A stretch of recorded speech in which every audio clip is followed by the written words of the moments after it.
When doing a list of some of gaming's most celebrated series, Zelda has gotta be there. After all, there aren't too many franchises that have had as many popular games that span over decades. And funny enough, one of the other most notable ones is Mario. Shigeru Miyamoto, you rascal. But as with any games that become popular, people who don't like it take a look at the people who do like it and think, hey, maybe I should be somebody who likes it. And naturally, the answer certainly isn't going to be yes for everybody, but the pressure to like Zelda games is very real. When I covered games that people feel pressure to like, Zelda games were by far one of the most popular answers everyone had.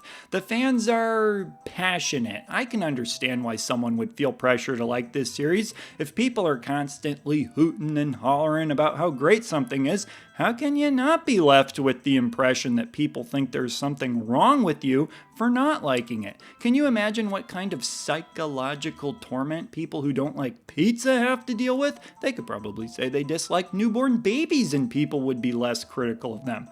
Point is, because of the hype surrounding Zelda from its immense popularity, my theory is that a lot of people who wouldn't have even bothered trying it if it weren't for the enthusiasm surrounding it give into the hype and do end up trying it just to find out they don't like it. I've spent my entire life hearing how great Fish is, so finally I tried it, and guess what happened? Sometimes you just gotta trust yourself. Zelda games are not for everybody.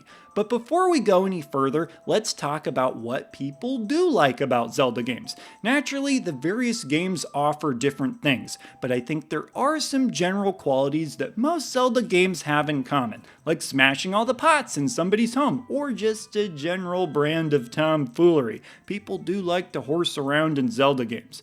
Okay, but really, I think one of the main things that Zelda games do a good job of is making you care about the story despite operating in the background for most of the game. That's right, most of the time in Zelda games you are actually playing the game. Call it crazy, but I've noticed people tend to like that. There's very few moments where you're forced to grind through huge chunks of dialogue. Plus, a lot of the dialogue in the game feels like it matters because it'll be some sort of hint on where you need to go or what you need to do next. Sure, you'll occasionally talk to somebody who is just ranting about some inconsequential part of their personal life.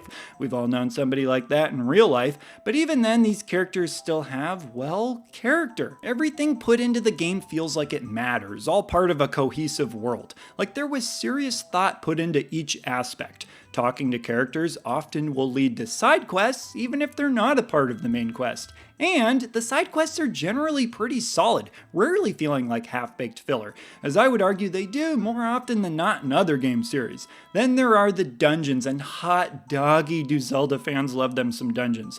Typically these consist of a series of different areas and rooms that you have to make your way through by doing things such as defeating enemies, solving puzzles, occasionally stopping to make your brain do the old thinkaroo, and obtaining keys.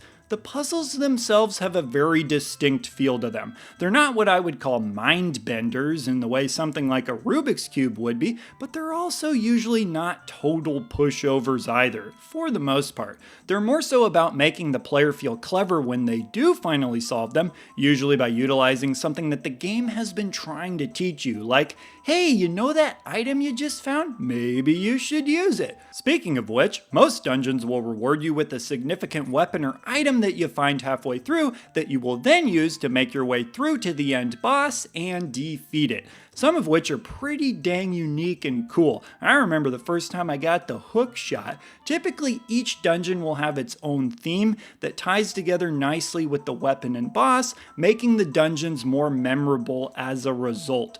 You'll also typically find something required to progress the overall story at the end of each dungeon, being the reason that you went into the dungeon in the first place. Yeah, Link doesn't just say to himself, I got an idea. Why don't I go venture into a giant, talking, dying tree? You're given reason for the things you need to do, which, again, is a great way to make everything feel like it matters and part of a giant adventure that you're on. Okay, this all sounds pretty great, so why are there people who don't like this? Well, I think the biggest thing right off the bat is that because Zelda games are longer, adventure-style games, that's just not what some people are looking for. Remember, when Zelda first came out, it was a huge deviation from the then dominant arcade style of video games.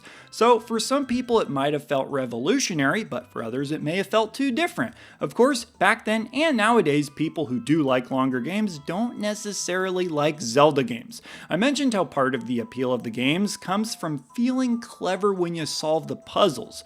But what happens when you aren't able to solve the puzzles? Well, you don't feel clever, that's for sure, and most likely you start to feel frustrated, a real quick way into not liking a game.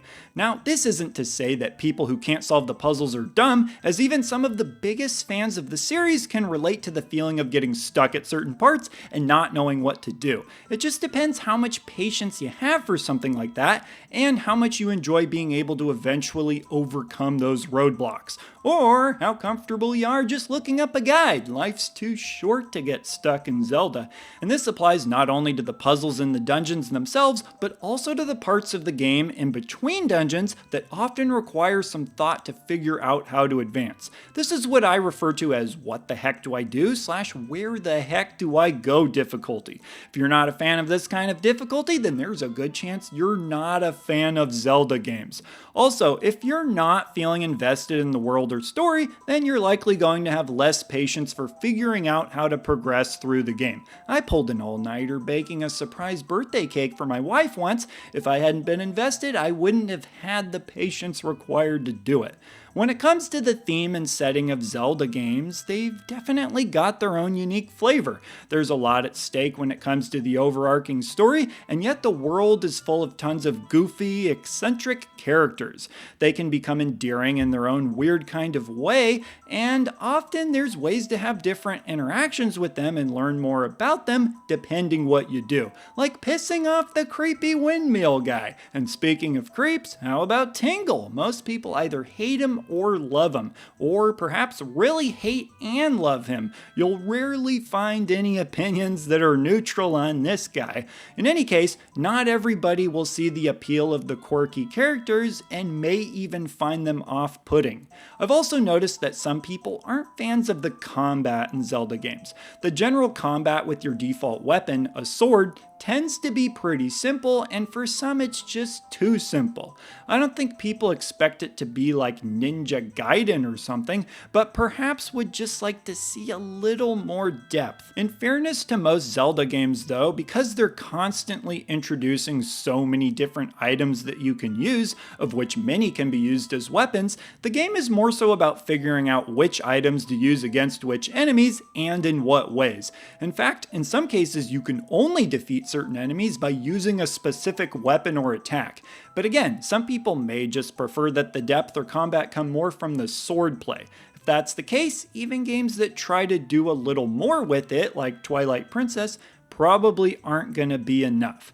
However, when it comes to people really criticizing Zelda games, I think that by far the strongest dislike for the games comes from people who like Zelda games. That's right, just because somebody is a fan of Zelda games doesn't mean they're a fan of every single Zelda game.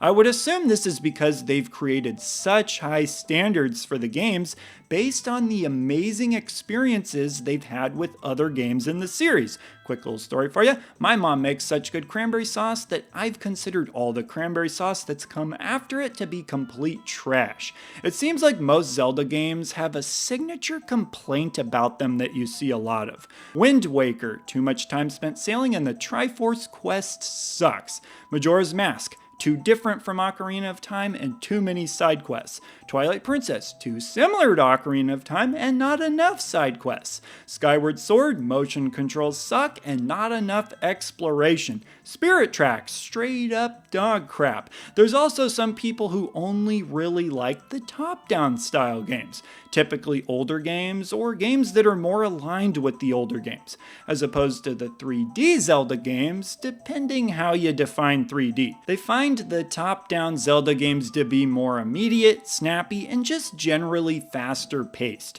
But here's a question, are there people who only prefer the 3D Zelda games and not the top-down style? I feel like I haven't come across very much of that, and for people where that is the case, it's just younger gamers who haven't or won't give those games a chance because they're older. Hey, there we go, that should check off the get off my lawn comment for this video. I also feel like I should mention there's games that people people like to call Zelda clones, of which I would say that by far the best one is Okami, made by some of Capcom's best talent, and it really shows. There are some other Zelda clones that people like as well, but in general, Zelda games kind of exist as their own standard. There's a lot of them, so fans have plenty to chew on, and conversely, because there are so many of them, people who don't like the games have to constantly deal with the games being shoved in their face, perhaps increasing their resentment towards the series and even the fans, which is unfortunate. Ideally, people who don't like the series should be able to just ignore the games without feeling pressure to like them, and fans of the games would just leave people alone who don't like them. But hey, that ain't changing anytime soon, and who am I to stop it? By this point, I think the question I have for all of you is obvious. Which side of the fence are you on when it comes to Zelda games? Perhaps you're even sitting right on the top of the fence in the middle. Definitely a possibility. Whatever your thoughts may be, make sure to be kind when you leave your comments, and I will see ya in the next video. He's the retro bird, yeah, and he's talking about video games.